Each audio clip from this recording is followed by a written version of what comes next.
എല്ലാവർക്കും news first മലയാളത്തിന്റെ പുതിയൊരു വീഡിയോയിലേക്ക് സ്വാഗതം. ക്രിക്കറ്റ് വാർത്തകൾ ആദ്യമേ അറിയാൻ ഈ ചാനൽ മറക്കാതെ സബ്സ്ക്രൈബ് ചെയ്യുക.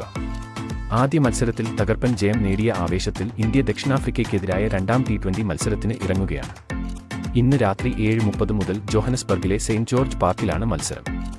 വെള്ളിയാഴ്ച ആദ്യ മത്സരത്തിൽ ഇന്ത്യ 61 റൺസിന്റെ ആധികാരിക ജയം നേടിയിരുന്നു. മലയാളിയായ ഓപ്പണർ സഞ്ജു സാംസണിന്റെ തകർപ്പൻ സെഞ്ചുറിയാണ് ടീമിനാകെ ഊർജ്ജം പകർന്നത്. തുടർച്ചയായ രണ്ടാം മത്സരത്തിലും സെഞ്ചുറി കുറിച്ച സഞ്ജുവിന്റെ അടുത്ത പ്രകടനങ്ങളും സൂക്ഷ്മമായി തന്നെ വിലയിരുത്തപ്പെടും. ഇനി നമുക്ക് സൗത്ത് ആഫ്രിക്കയ്ക്കെതിരായ ഇന്ത്യയുടെ രണ്ടാം T20 മത്സരത്തിന്റെ സാധ്യത പ്ലേയിങ് 11 നോക്കാം. ഓപ്പണിംഗിനായി അഭിഷേക് ശർമ്മയും സഞ്ജു സാംസണും എത്തും. മൂന്നാമനായി ക്യാപ്റ്റൻ സൂര്യകുമാർ യാദവ് എത്തുമ്പോൾ നാലാമനായി തിലക് വർമ്മ ഇറങ്ങും. 5-ാം നമ്പറിൽ ഹാർദിക് പാണ്ഡ്യയും 6-ാം നമ്പറിൽ റിങ്കു സിംഗും എത്തും. ഇനി ബൌളിംഗിനെ കുറിച്ച് പറയുമ്പോൾ ആദ്യ മത്സരത്തിൽ ബൌളർമാർ കാര്യമായി പരീക്ഷിക്കപ്പെട്ടില്ല എങ്കിലും സ്പിന്നർമാരായ വരുൺ ചക്രവർത്തിയും രവി ബിഷ്ണോയിയും ഇന്ത്യയുടെ വിജയത്തിൽ പ്രധാന പങ്കുവഹിച്ചു.